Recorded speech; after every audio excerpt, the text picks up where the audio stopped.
इसके आगे साथी कहा गया है, इसके आगे जो मेन पॉइंट निकल के आते हैं साथी, इस टाइम पे जो सबसे बड़ी दिक्कतें हैं वो यहाँ पर हैं।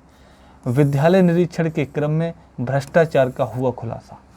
अब जो भ्रष्टाचार का विद्यालय जब निरीक्षण किया गया उस तौर पे जो खुलासा हुआ है वो भ्रष्टाचार क्या है, और बीपीएससी शिक्षकों पर ये एक कहर बन के टूट पड़ा है साथी। दोस्तों, बिहार में इन दिनों जहाँ भीषण लू और गर्मी पड़ रही है, जहाँ तमाम छात्रों को गर्मी से राहत देते हुए उन्हें पठन पाठन से वंचित किया गया है, साथ ही साथ शिक्षकों को गर्मी से राहत नहीं देते हुए उनके लिए प्रत्येक दिन विद्यालय आना अनिवार्य कर दिया गया है, वहीं नए SC/ST के पदभार ग्रहण करते हुए आगे मैं आपको बताऊंगा। तो यहाँ पे जो साथी चीज़ें इसमें बताई गई हैं इस वाली स्लाइड में, तो आप इसमें देख सकते हैं। इसमें कहा गया है कि बच्चों के लिए तो राहत कुछ दी गई है, पठन और पाठन को बंद किया गया है, लेकिन जो अध्यापक हैं उनको कोई है ना, कोई छुट्टी नहीं उनकी, करते हुए तमाम जिला शिक्षा पदाधिकारी को यह दिशा निर्देश देते हुए उनसे यह राय मांगी गई है कि 10 जून 2024 से विद्यालयों का समय सारणी आखिर क्या होगा, ये आपसे कहा गया है। विद्यालयों का समय सारणी आखिर क्या होगा, समय सारणी में परिवर्तन करते हुए कमी की जाएगी या फिर शिक्षकों को भी गर्मी की छुट्टी प्रदान की जाएगी।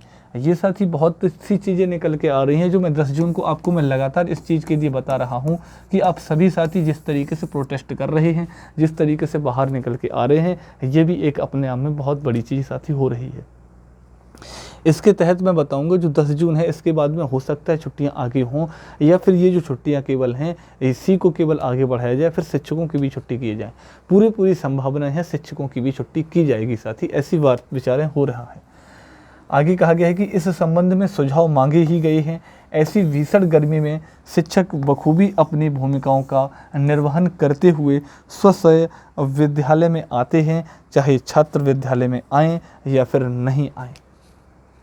विद्यालय में चाहे आ रहे हैं विद्यार्थी, चाहे नहीं आ रहे हैं, लेकिन शिक्षकों को जाना पड़ रहा है साथी, साफ तौर पे कहा गया है। और ये दिक्कत सबसे बड़ी दिक्कत है। इसमें आगे कहा गया कि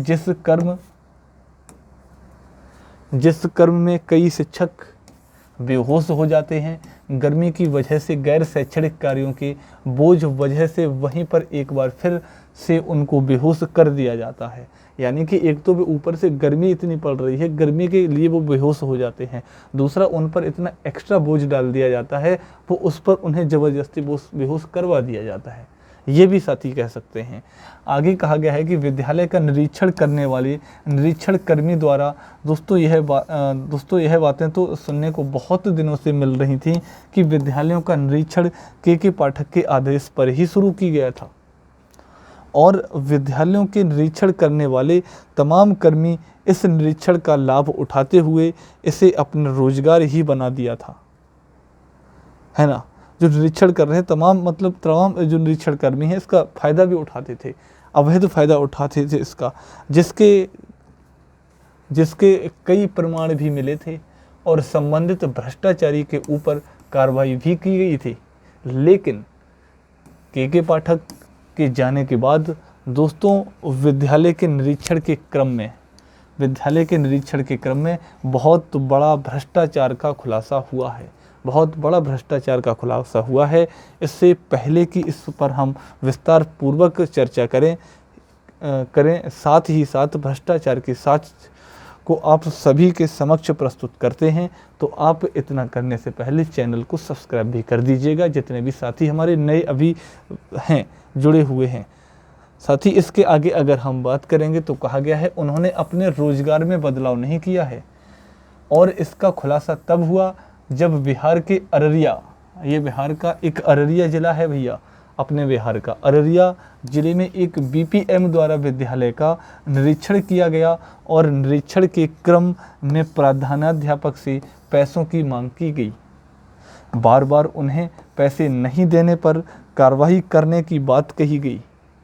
मतलब जो निरीक्षण कर्मी आते थे वो अध्यापकों से लेकर के पैसे ऐंठते थे, पैसे ले जाते थे और फिर कोई मतलब नहीं, उनके ऊपर कोई कार्रवाई नहीं होती थी साथी। और ऐसा मामला लगातार सामने आ भी रहे हैं। अभी मेरे एक शिक्षक साथी ने, भैया आप में से ही एक व्यक्ति ने, मुझे नाम शायद अभी नहीं एग्जैक्ट ध्यान आ पा रहा है, उन्होंने एक कमेंट भी किया था एक वीडियो पर। उन्होंने कहा था कि हम 2 शिक्षक लोग साथ आ रहे थे, आते हैं एक ही बाइक पर, और ज़्यादा नहीं, केवल और केवल 2 मिनट लेट हुए थे। ठीक है, 2 मिनट लेट होने पर जो साथी 2 लोग साथ में आते हैं, जो हमारे साथ में उनके साथ में बैठा हुआ था, उनका वेतन नहीं काटा गया, और जो वो गाड़ी लेके जा रहे थे उनका भैया वेतन काट दिया गया। इसका मतलब साफ तौर पे मैं तो यही कहना चाहूँगा, जिनका वेतन काट दिया गया उन्होंने शायद पैसे नहीं दिए थे, और उनका ये कहना भी था, उन्होंने कमेंट भी इस चीज़ पे किया था। आप शायद वीडियो कोई देख सकते हैं चैनल के अंदर जाके, उसमें कमेंट है ये, मैं आपको किसी दिन दिखाऊंगा वो कमेंट लाके। उन्होंने इस बात को माना था कि उन्होंने कहा था कि दूसरे वाले व्यक्ति ने पैसे दे करके अपना जो वेतन है वेतन बचा लिया, और नौकरी जो खतरे में थी उसको भी बचा लिया, साथ ही उनका वेतन काटा गया था। नेक्स्ट देखेंगे साथी चीज़ें क्या आती हैं। ये बहुत प्रताड़ित या फिर बहुत दुर्दशा अपने बिहार में हो रही है शिक्षकों की। क्रम में भले ही कोई शिक्षक विलंब से आए होंगे या फिर शिक्षक द्वारा सुबह 7 बजे विद्यालय में प्रस्थान किया होगा, इस बात की चर्चा भी वीडियो में हो रही है। एक शिक्षक द्वारा बार बार यह बातें कही जा रही हैं कि 7 बजे की सहमति बन गई है। जो अब टाइम जो निकल के आ रहे हैं ना कि 10 जून में जो टाइम क्या रहेगा, तो 10 जून का जो टाइम है साथी, उसमें बताया जा रहा है कि 7 बजे की सभी शिक्षकों की एक सहमति बन गई है विभाग के अंदर, और कहा जा रहा है कि 7 बजे हो सकता है ये 7 बजे का ही टाइम रहे, सहमति बन चुकी है ना। परंतु बीपीएम द्वारा यह कहा जा रहा है कि वीसी में जो दिशा निर्देश दिया गया है हर हाल में उसी का पालन किया जाएगा। यानी कि जो वीसी होती है 1 घंटे की, इस वीसी का जो टाइम है ये वही टाइम रहने वाला है, इसमें कोई परिवर्तन नहीं होगा। यानी नए एसीएस के पदभार ग्रहण करने के बाद ही पूरे बिहार के विद्यालयों का संचालन 4 घंटे कर दिया गया है। केवल 4 घंटे के लिए कर दिया गया है, मतलब 7 बजे से लेकर के 11 बजे तक। अब 7 बजे से लेकर के 11 बजे तक तो किया जाएगा, लेकिन साथ ही जो वीसी है वो 10:30 बजे स्टार्ट हो जाया करेगी, 10:30 से लेकर 11:30 तक चलेगी लगभग जाके आपकी, है ना। अधिकतम शिक्षकों को 4 घंटे ही विद्यालय में रहना है। इसके संबंध में तमाम जिला शिक्षा पदाधिकारियों को एसीएस द्वारा यह दिशा निर्देश दिया गया है कि विद्यालयों का संचालन क्या होगा, वह अपने स्तर से ही दिशा निर्देश जारी करें। इसी क्रम में आपने देखा कि मध्य विद्यालय ठेके प्रति बातें स्पष्ट हो रही हैं। उसी विद्यालय के एक शिक्षक द्वारा यह बातें कही जा रही हैं कि आप बार बार पैसे मांग कर रहे हैं, बार बार पैसों की मांग कर रहे हैं, साफ तौर पे कहा गया है साथी। इसके आगे अगर हम बात करेंगे, और प्राध्यापक पैसे नहीं दे रहे हैं, यह बातें आपने मुझे क्यों कहीं, साथ ही साथ एक शिक्षक द्वारा यह भी बातें कही जा रही हैं कि आपके द्वारा मानवता का ध्यान में नहीं रखा जा रहा है। यानी कि चाहे शिक्षक हैं, चाहे वहाँ के प्रधानाध्यापक जी हैं, सभी पर निरीक्षण कर्मी या निरीक्षण के नाम पर पैसा लिया जा रहा है, पैसा ऐंठा जा रहा है साथी। ये सत्य है, ये हकीकत है, इसे आप जानो, इसे आप समझो, लोगों को बताओ। ये चीज़ पहुंचनी चाहिए आईएएस के पास में, जो सिद्धार्थ जी हैं उनके पास में। तो दोस्तों, यह बातें सुनने के बाद बीपीएम द्वारा यह जवाब दिया जा रहा है कि हमारे द्वारा मानवता को ध्यान में रखा जा रहा है। दोस्तों, बीपीएम के इस उत्तर में ये स्पष्ट होता है कि निश्चित रूप से बीपीएम भ्रष्टाचार में संलिप्त है, क्योंकि वो देख ही नहीं रहा है कि चीज़ें हो क्या रही हैं, दिक्कतें आ क्या रही हैं, जो पैसे ऐंठे जा रहे हैं ये क्यों ऐंठे जा रहे हैं, क्या मतलब है इसका।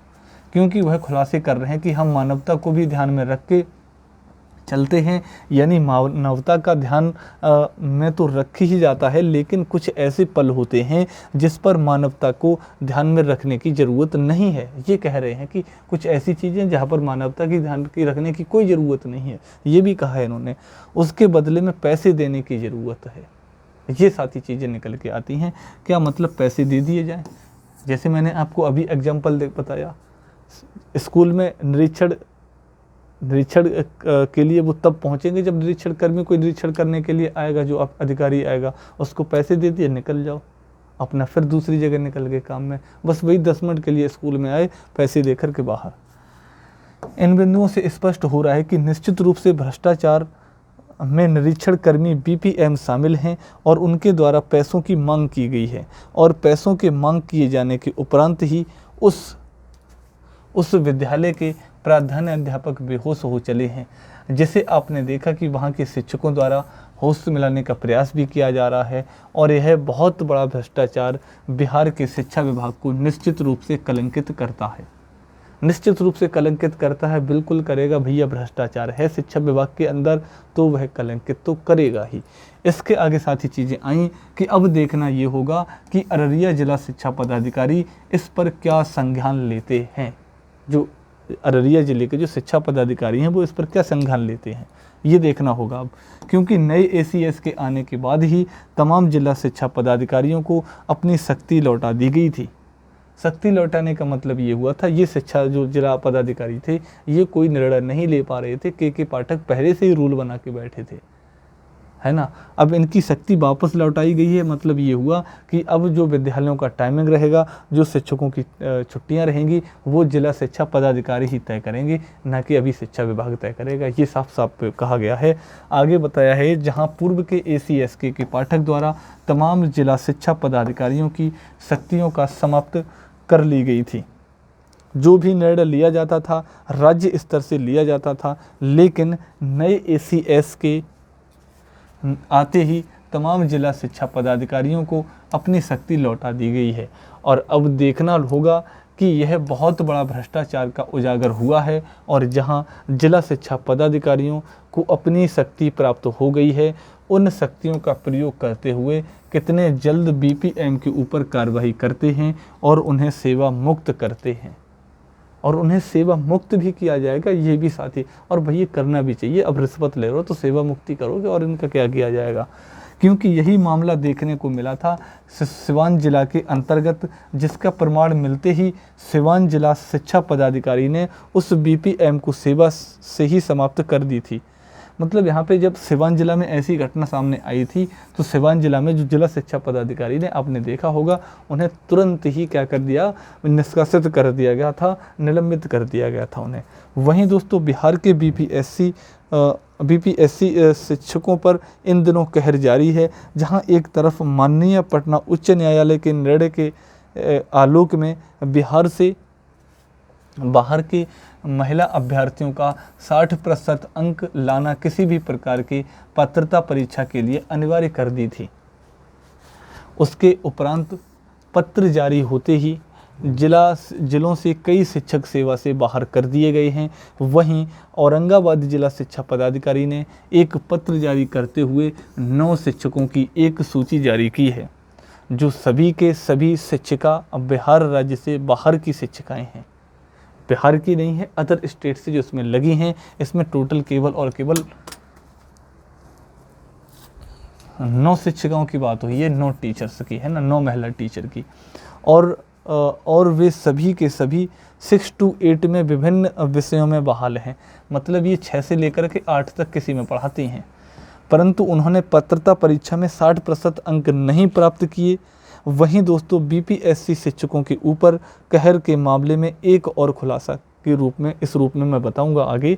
मतलब ये कहा कि ये जो 9 शिक्षिकाएं हैं, इन्हें ये 6 से 8 तक के बीच में पढ़ाती हैं, इन्होंने 60% अंक प्राप्त नहीं किए थे, फिर भी इसमें ये विजुअल तरीके से काम कर पा रही हैं। और 60% अंक लाना ये किसी भी प्रकार की पात्रता परीक्षा के लिए अनिवार्य कर दिया गया था। अनिवार्य भी था 60%, लेकिन ये नहीं लेकर आई थी 60%, तब भी ये कार्यरत हैं साथी।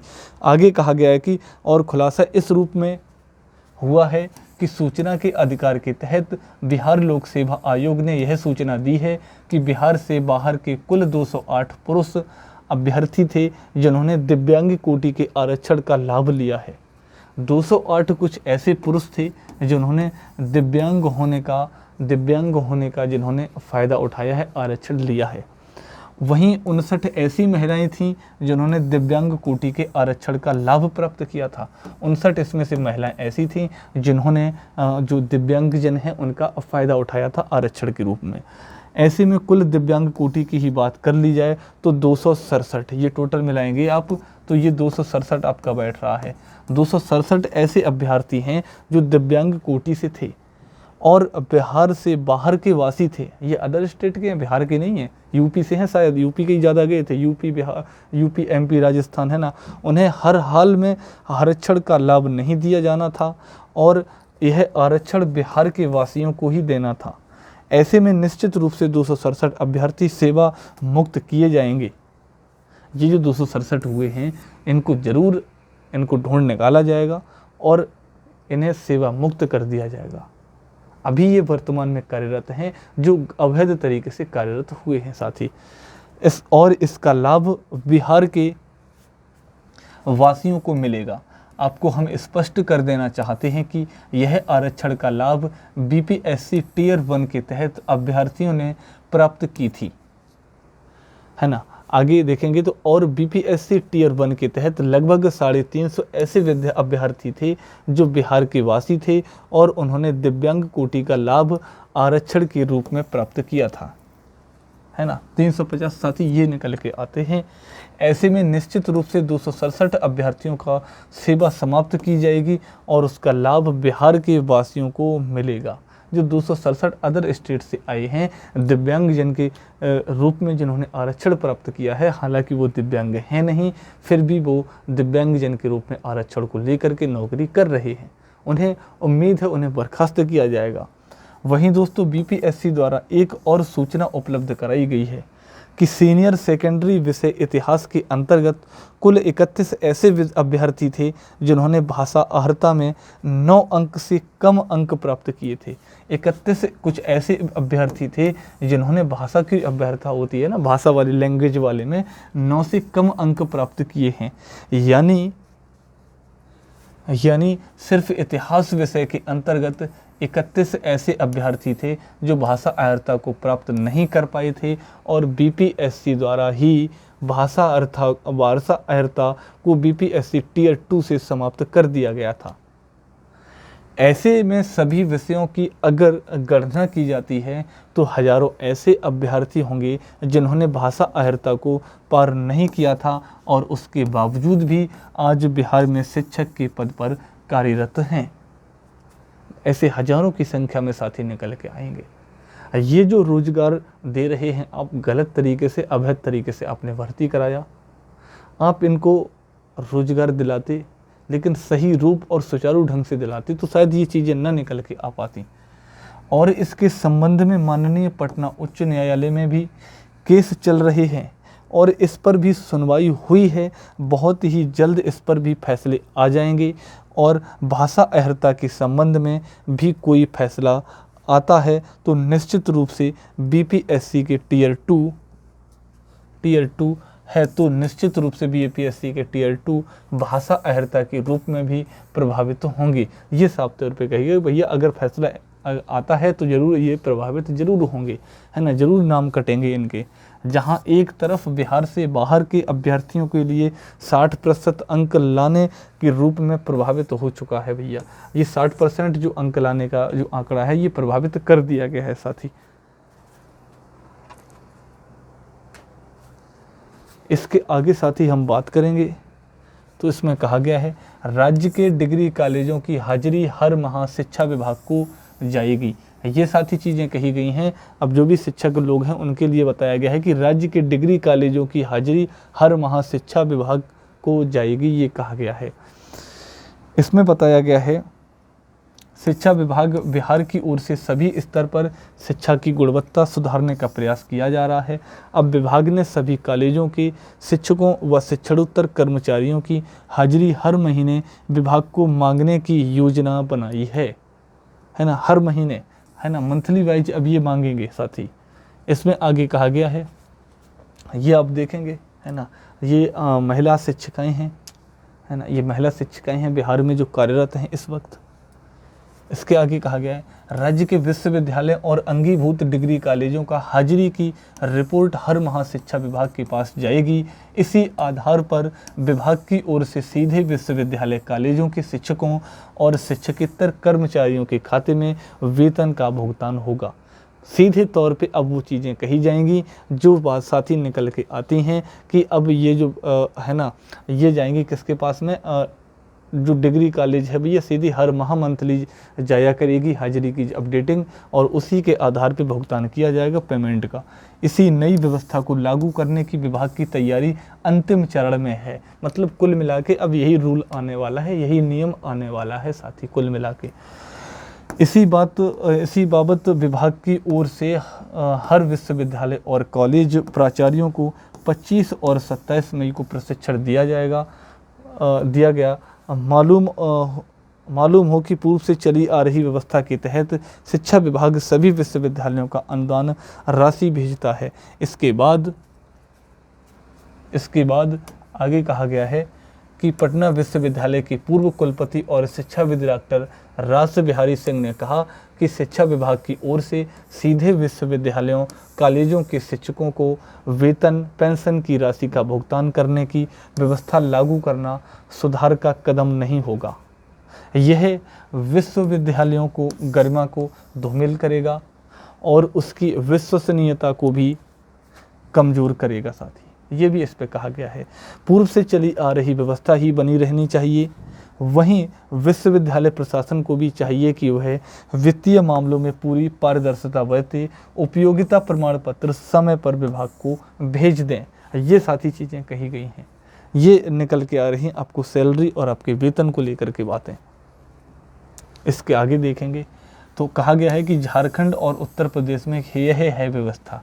अब अगर बिहार की तुलना हम करें, बिहार का पड़ोसी जो राज्य हैं दोनों झारखंड और उत्तर प्रदेश से, तो उनमें साथी किस तरीके की व्यवस्थाएं हैं शिक्षकों के लेकर के, वेतन को लेकर के, उनके समझेंगे चीज़ें। कहा गया है कि विश्वविद्यालय और उसके अधीन कॉलेजों को वेतन भुगतान का माध्यमिक विभिन्न राज्यों में अलग अलग है। कैसे? झारखंड में राज्य सरकार संबंधित विश्वविद्यालयों को राशि देती है। इसके बाद विश्वविद्यालय के माध्यम से शिक्षकों कर्मियों के खाते में वेतन राशि का भुगतान होता है। मतलब जो वेतन आता है वो माध्यमिक पहले तो आता ही माध्यमिक की तरफ से आता है, सरकार राज्य सरकार की तरफ से, है ना। विश्वविद्यालयों की एक राशि दी जाती है और राशि जब विश्वविद्यालय में पहुंचती है तो उसके तहत सभी जो शिक्षक हैं, सभी जो कर्मी हैं, उनको सैलरी बांट दी जाती है उनके हिसाब से। आगे कहा है कि वहीं उत्तर प्रदेश में शिक्षा विभाग के उच्च शिक्षा निदेशक के माध्यम में विश्वविद्यालय कॉलेजों के शिक्षकों और कर्मियों के खाते में सीधे वेतन भुगतान होता है। ये इसमें बातें कहेंगी, सीधे भुगतान होता है और यही चीज़ है प्रक्रिया बिहार में लागू होने वाली है साथी। ठीक है, सीधे तौर पे वेतन आया करेगा अकाउंट में।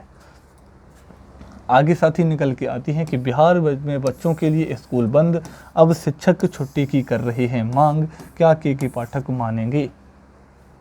ये चीज़ें निकल के आ रही हैं कि अब विद्यार्थियों की तो छुट्टी हो चुकी है। अब इसके बाद में जब 10 जून को ये फैसला होगा, 10 जून को जब ये चीज़ें निकल के आएंगी सामने, जब बच्चे पढ़ने आएंगे तो वहाँ को उसके लिए भी शिक्षक मांग उठा रहे हैं। और क्या इस पर भैया सीधे तौर पे मैं कहूँगा मांग होगी। ये क्या हुआ है? अच्छा, क्या के पाठक जी इस पर कोई एक्शन ले रहे होंगे? हालांकि वो छुट्टी पे हैं, लेकिन फैसला तो कुछ तो हरकत कर ही सकते हैं चीज़ों पे। आगे कहा गया बिहार एजुकेशन डिपार्टमेंट, बिहार शिक्षा विभाग हमेशा चर्चा में रहता है, वहीं अब गर्मी की छुट्टी को लेकर सुर्खियों में है। शिक्षक भी अब छुट्टियों की मांग कर रहे हैं साथी। इसके आगे वहीं कहा गया है साथी, इसमें देखेंगे ये बैठे हैं भैया के पाठक जी। ये एक पुरानी तस्वीर है, अभी हालांकि के पाठक जी छुट्टी पर जा चुके हैं साथी, है ना। क्या ये इन पर साथी ये कोई एक्शन क्या लेंगे, कुछ कहा नहीं जा सकता। 10 जून के बाद में हो सकता है ये भी उसमें कुछ अंदरूनी कुछ हरकत करें साथी, हालांकि छुट्टी पे हैं। इसके आगे देखेंगे गर्मी को देखते हुए सरकारी स्कूल के बच्चों के लिए बंद रहेंगे 8 जून तक। बच्चों को राहत मिली है, उनको तो दे दी गई है राहत, लेकिन शिक्षकों के लिए खुले रहेंगे। इसको लेकर वैशाली बेतिया के जिला शिक्षा पदाधिकारी ने इस संबंध में पत्र भी जारी किया है और अब शिक्षक सवाल उठा रहे हैं टीईटी प्रारंभिक शिक्षक संघ के प्रदेश संयोजक राजू सिंह ने कहा कि क्या शिक्षक इंसान नहीं है। शिक्षकों के लिए स्कूल खुला हुआ है और सैकड़ों बच्चों के बेहोश होने के बाद सीएम नीतीश ने संज्ञान लिया। वह सरकारी स्कूलों में शिक्षण कार्य स्थगित करने का आदेश दिया गया। शिक्षकों को इसकी संवेदना पर भी माननीय मुख्यमंत्री संज्ञान लें, इस चीज़ को कहा गया है। लगातार मांगें उठती आ रही हैं। मैं आपसे लगातार इस चीज़ को कह रहा था कि आप केवल अपना सपोर्ट करते रहें एक दूसरे को, बस, है ना। ये मंच आपका है, इस मंच के द्वारा सारी चीज़ें बिल्कुल आवाज़ उठाई जाएगी। इसके आगे कहा गया कि राजू सिंह ने कहा कि शिक्षकों को लगातार जो प्रताड़ित करने का दौर चल रहा है उस पर सीएम नीतीश से बिहार के तमाम शिक्षक उम्मीद रखते हैं कि आप हमारी समस्याओं के बारे में भी सोचेंगे। और सुबह 6 बजे महिला शिक्षकों को स्कूल जाने में काफ़ी परेशानी होती है। चिलचिली धूप में दोपहर 1:30 बजे स्कूल से घर में पहुंचने से परेशानी होती है। तो अब उसी को देखते हुए ACS सिद्धार्थ जी ने फैसला तो ले लिया, लेकिन वो 8 जून तक लिया है साथी। क्या 8 जून के बाद में यही फैसला कायम रहेगा, ये भी सवाल बना हुआ है एक बहुत बड़ा। इन तमाम चीज़ों को लेकर शिक्षक समाज काफ़ी आहत है। सीएम नीतीश से आग्रह है कि हमारी समस्याओं का संज्ञान लेते हुए उसका समाधान करें, है ना। तो उधर चुनाव में नीतीश जी लगे हुए हैं सरकार बनाने में, इधर शिक्षक उठा रहे हैं सवाल नीतीश कुमार पर भी। बिहार प्रारंभिक युवा शिक्षक संघ के प्रदेश संयोजक दीपांकर गौरव ने कहा कि जिस तरह बच्चों को छुट्टी दी गई है उसी तरह शिक्षकों की भी छुट्टी की जाए। हाथ जोड़कर सीएम नीतीश एवं शिक्षा विभाग के प्रधान सचिव प्रार्थना करता हूं कि क्योंकि ग्रीष्मावकाश में शिक्षकों ने लगातार काम किया था। वह परिश्रम करके बिहार की शिक्षा व्यवस्था को पटरी पर लाने का काम किया था। अगर शिक्षकों के लिए भी स्कूल बंद कर दिया जाए तो इससे बड़ा फैसला बिहार सरकार और कुछ नहीं होगा। इससे शिक्षकों को मानसिक और प्रताड़ना से आज़ादी मिलेगी। एक तो मानसिक रूप और दूसरा शारीरिक रूप, दोनों से शिक्षक थक चुके हैं। पूरी साल हो गई है पढ़ाते पढ़ाते, छुट्टी का नाम है नहीं पास में। ऊपर से अगर थोड़े से लेट हुए तो वेतन काट दिया जाएगा। इस तरीके से चीज़ें सामने आती हैं साथी। इसके आगे कहा गया है, आगे उन्होंने कहा कि भीषण गर्मी को देखते हुए बच्चों के लिए जो सरकारी स्कूल बंद करने का निर्णय लिया गया है यह सही फैसला है। अब ये सही फैसला तो है, इसके साथ में सही फैसला तो और बढ़िया तरीके से तब हो जब शिक्षक भी इसके साथ में हो, है ना। इसके बाद में कहा गया कि के पाठक ने दिए हैं निर्देश। के पाठक जी ने अभी क्या निर्देश दिए हैं जाने से पहले, वहीं वैशाली बेतिया के जिला शिक्षा पदाधिकारी के पत्र से स्पष्ट होता है कि शिक्षा विभाग के अपर मुख्य सचिव के पाठक ने यह आदेश दिया है कि वैशाली के जिला शिक्षा पदाधिकारी ने जो पत्र जारी किया है उसमें इस बात का जिक्र है कि वीडियो कॉन्फ्रेंसिंग के जरिए हुई बैठक में के पाठक ने यह निर्देश दिया है, स्कूलों में शिक्षक पहले की तरह ही निर्धारित समयानुसार आएंगे। वह विद्यालय में उपस्थित होकर परीक्षा की कॉपी जांचेंगे और शैक्षणिक कार्यों का निष्पादन करेंगे।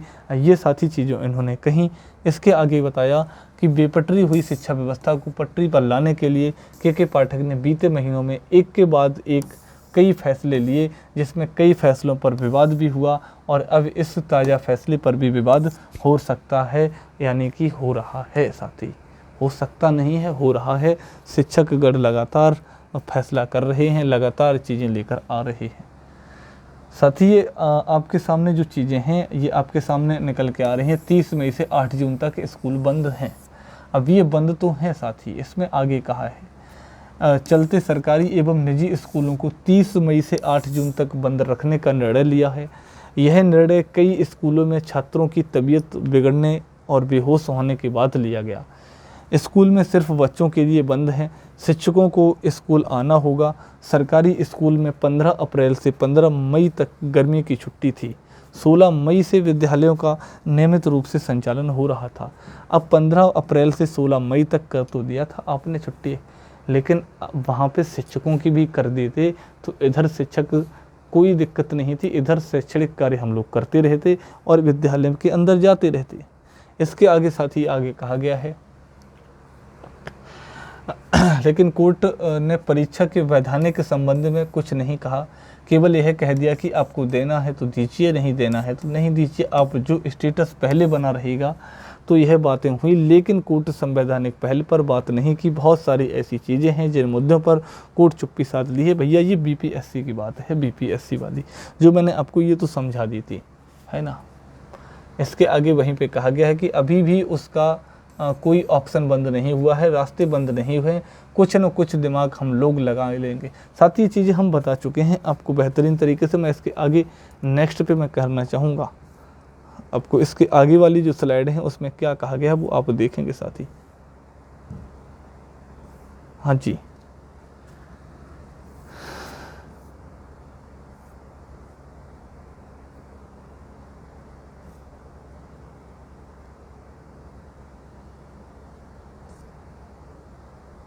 जी भाई, चलिए साथी।